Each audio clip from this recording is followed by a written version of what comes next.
NIPT कधी केली जाते, त्याच्यासाठी क्रायटेरिया काय आहे?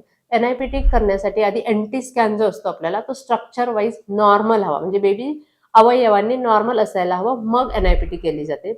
NIPT ही 10 वीक्सच्या नंतर कधीही करू शकतो, पण NT स्कॅन नंतर केलेली बेटर राहते. आता ह्या NIPTच्या रिझल्टमध्ये काय असतं, जेव्हा बेबीचा DNAचा फ्रॅक्शन 4% जास्त असतो, तेव्हा ती NIPT जास्त करेक्ट असते. जर तुम्ही अफोर्ड करू शकत असाल ती टेस्ट, तुम्हाला थोडीशी जास्त रिस्क घ्यायची नसेल, तर NIPT हा खूप चांगला डाऊन सिंड्रोमच्या स्क्रीनिंगसाठी ऑप्शन आहे.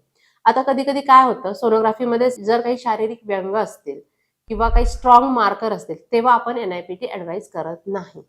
NIPT करण्यासाठी बाळ स्ट्रक्चर वाईज नॉर्मल असणं गरजेचं आहे.